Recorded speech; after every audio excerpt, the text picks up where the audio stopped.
Okay, here we are with 11.3. We're moving to volume of pyramids and cones. So these are the three-dimensional objects or solids that end in a point. They only have one base. And it's kind of cool how it ends up just being a third. So you can kind of almost draw the other thirds that would make it the cube. And it's interesting to think that there's a third that lives in there and around the side, and a third that lives in there around the side. But enough of me scribbling. Again, these are formulas you want to remember. The volume of a pyramid is 1/3. The area of the base, remember that B is the area of the base, which is the length times the width of this quadrilateral. And then here, the area of the base of a cone is going to be pi r squared. So that's what that B means. And again, it's the third. Pretty cool stuff. Let's look at some examples. Maybe it's not cool. I don't know. The area of the base here, what do we have? We've got a quadrilateral. So we know that it's length times width. So 5 times 3 times the height, which is 7, all times 1/3, or divided by 3. Well, what's that going to equal? Pretty simple. 35 cubic inches. Over here at number 2, the area of the base, we have a square. So we know that's going to be 64 times the height divided by 3.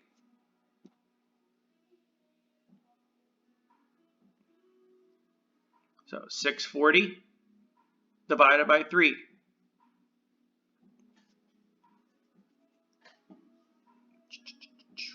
Number 3, notice it says give your answers both in terms of pi and round to the nearest tenth. So here with this cone, we have a circle. The area of the cone, of the circle, is pi r squared times the height, all divided by 3. Well, what does that equal? 4 times 4 is 16 pi times 12 divided by 3. 3 goes into 12 4 times, and 4 times 16 is 64 pi. And when you multiply 64 by 3.14, you get 201.1 cubic feet.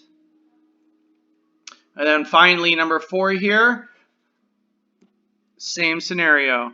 Pi r squared h divided by 3.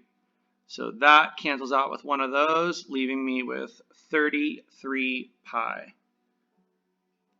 or 103.6 cubic centimeters. If you know the formulas and you know how to calculate the area of the base and determine the height, this is really simple stuff. Again, how does changing the dimension affect proportionality? We're talking about volume. The radius is being squared, that's 2 copies, times a height, that's 3 copies. 3 dimensions, that means things are going to be cubed. Pretty basic stuff. If you need to pause here and take a look, it's just like the last section. Let's take a look at some examples. Describe the effect. Well, if the dimensions are doubled, that means they're multiplied by 2, and the dimensions are numbering 3 of them, so that means the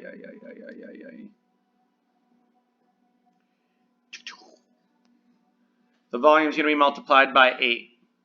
Very similarly, in number 6, the radius and height are multiplied by 1/3. They're being divided by 3, so they're getting smaller. So you should expect your volume to decrease in size. By what factor? Well, the cube of 1/3, of course, which is 1/27. 7 and 8, we're talking about composite figures. So here we have a... Oh, I was going to make a Dungeons & Dragons dice joke, but never mind. Anyways, we have a house that a witch lives in that may or may not get dropped on him or her. So let's look at the volume of the house first. Well, that's simple. We know that it's the area of the base, which is 6 times 3, times the height. So 30 times 3 is 90. So this piece is 90. So what's the roof? The cone, where the witch hangs out and toils over her cauldron. Well, the area of the base of the pyramid is 6 by 3, which is 18, times the height, which is 6, divided by 3. Well, 3 goes into 6 twice, which means that has to equal 36. And when you add those two up, you get 126 cubic centimeters. It's a small witch. That's okay, though.